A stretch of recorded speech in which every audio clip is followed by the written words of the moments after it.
Você já parou para pensar por que a gente às vezes fica tão ansioso para falar inglês com outras pessoas? Bom, de uma forma ou de outra, a gente tem que resolver esse seu problema, porque senão você não vai falar inglês nunca. Fala, poliglota querido, poliglota querida! Não é a primeira vez que eu falo sobre o medo e como vencer a ansiedade para você falar inglês. Mas hoje eu vou dar para você 3 dicas super especiais e no final desse vídeo eu tenho uma surpresa de uma coisa que eu tenho para você que vai vai livrar você da ansiedade na hora de falar inglês. Então fica até o final. Olha, eu sei muito bem como é que é se sentir ansioso e com medo de falar outro idioma, de falar inglês, porque eu já senti muito isso e sei o quão desconfortável é.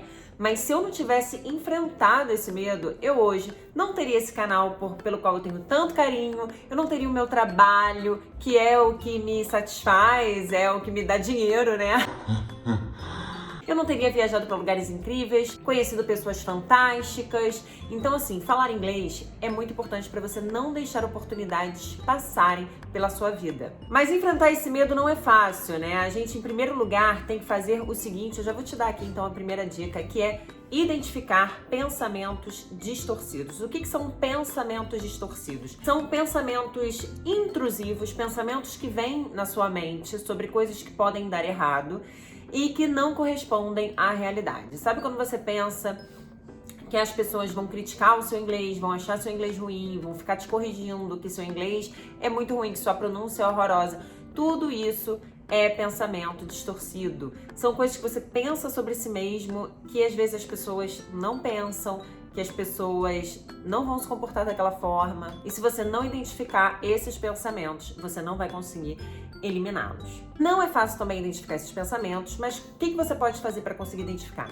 Fazer terapia é uma forma de você ser ajudado, de ser um profissional ali do seu lado, ou você ter uma profissional como eu, né, que sou especialista em neurociência na aprendizagem, tenho essa especialidade no comportamento, aspectos psicológicos e neurológicos no aprendizado de um idioma, nos bloqueios, nas travas que as pessoas têm para falar inglês. Ou você pode usar também meditação, que é o que eu uso muito, ler livros de desenvolvimento pessoal. O autoconhecimento é extremamente importante para você conseguir identificar esses pensamentos que não são reais, não correspondem, os pensamentos são reais, mas eles não correspondem à realidade e só bloqueiam você de falar inglês e te enchem de pavor. E a segunda dica é você enfrentar o medo gradualmente.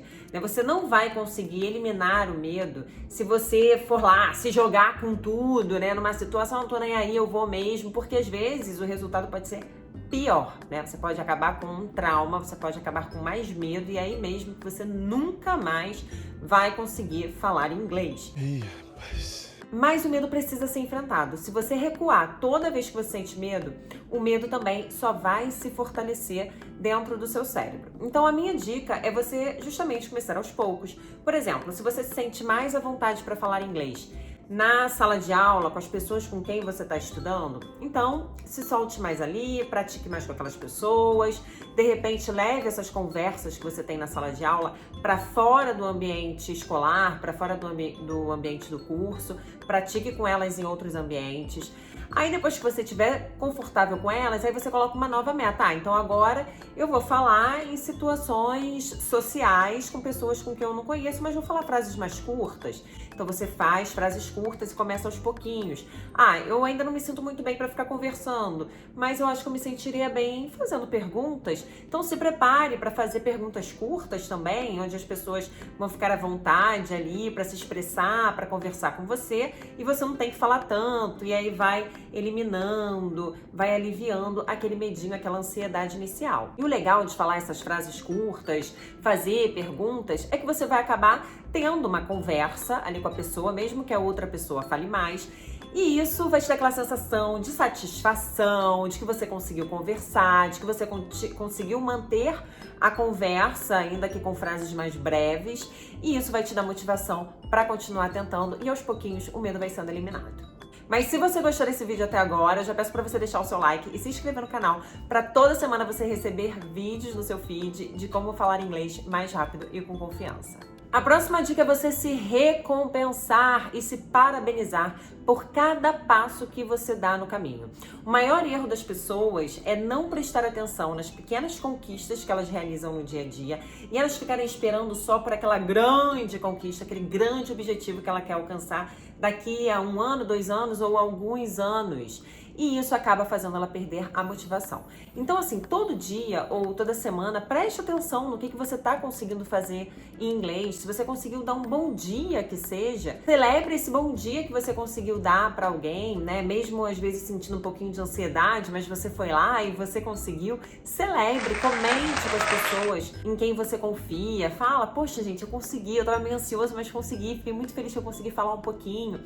Celebre mesmo, comente para você reforçar na sua mente esses momentos positivos e ir eliminando, meio que substituindo os pensamentos negativos, os pensamentos de medo e ansiedade, você vai substituindo por esses positivos. Algo que você pode fazer, que eu faço com as pessoas no meu curso, é de tempos em tempos, de repente uma vez por mês ou a cada 15 dias, você escrever o que você não conseguia fazer antigamente e agora você consegue fazer em inglês. Aí você vai comparando, você vai escrevendo o seu progresso e isso vai te dando ânimo para continuar e não desistir. Bom, a verdade é que cada pessoa tem um jeito de ser. Às vezes as pessoas são mais extrovertidas ou são mais engraçadas, mas aí quando vão falar outro idioma, elas perdem essa naturalidade, elas perdem a essência delas. E às vezes, assim, por exemplo, se você é uma pessoa muito articulada, aí você vai falar inglês e você não consegue ser tão articulado, às vezes ficam aqueles julgamentos, né? As pessoas vão pensar de mim, vão achar que eu sou burro, vão achar que eu não sei falar inglês direito, que eu não sei me comunicar, não sei me expressar corretamente. Ficam esses fantasminhas, né? Eu chamo dos impostorezinhos, soprando coisinhas erradas na nossa cabeça. Então, provavelmente é por isso que a gente às vezes se sente tão inseguro para falar outro idioma. Na semana passada, inclusive, eu falei sobre o Rafinha Bastos, que tá fazendo agora stand-up comedy nos Estados Unidos, em Nova York, e ele falou da dificuldade dele de pensar em inglês, de fazer as piadas em inglês, mesmo sendo tão natural para ele em português, mas quando ele faz isso em inglês, ele fica mais travado, ele tem que pensar demais, ele não consegue ser tão natural. Então, depois você dá uma olhadinha lá e assiste o vídeo. Outra preocupação também que as pessoas têm ao falar outro idioma é com o sotaque. Elas ficam tão preocupadas em não ter o sotaque delas que acabam ficando travadas, né? Eu tenho meu sotaque, eu sou carioca, tem gente que me zoa pelo meu sotaque carioca, mas fazer o quê? Todo mundo tem sotaque, né? E o sotaque identifica a gente, identifica de onde nós somos, é a nossa origem, é a nossa história, e a gente tem que se orgulhar. Eu percebi que depois que eu parei de me preocupar tanto com a pronúncia, não com a pronúncia, mas com o sotaque, que são coisas diferentes, eu comecei a falar melhor em inglês. Então, quando você desencana do sotaque, você até soa melhor. O seu sotaque fica até mais bonito, a sua pronúncia, a sua dicção fica mais clara e mais bonita, justamente quando você para de se preocupar tanto com isso quando você vai falar ali com alguém. Você, antes de conversar com alguém, pode até treinar a sua pronúncia. Quando você estiver ali estudando, você treina, você grava a sua voz, treina a sua pronúncia, treina o seu sotaque, se você quer dar uma reduzida. Eu também gosto de dar uma reduzida no meu sotaque, de parecer mais natural em inglês, mas faz isso antes de conversar com alguém. Quando você for conversar, não fica nessa neura, porque isso vai te travar. Agora, lembra da surpresa que eu falei que eu teria aqui no final do vídeo?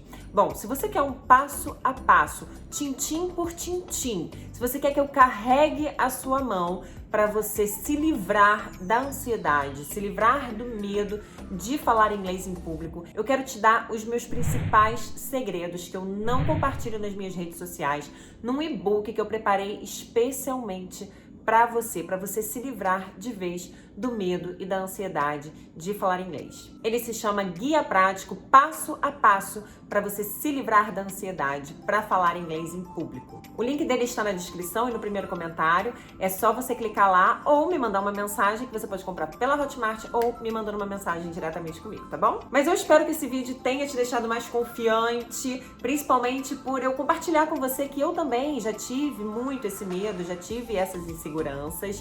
Então eu espero que você agora fique mais motivado, mais confiante para aprender inglês, chegar à fluência. Se você gostou desse vídeo, eu peço para você deixar o seu like, por favor, que isso me ajuda a divulgar o meu canal para outras pessoas, e se inscreva para você toda semana receber vídeos sobre como falar inglês mais rápido e com confiança. See you in the next one. Bye!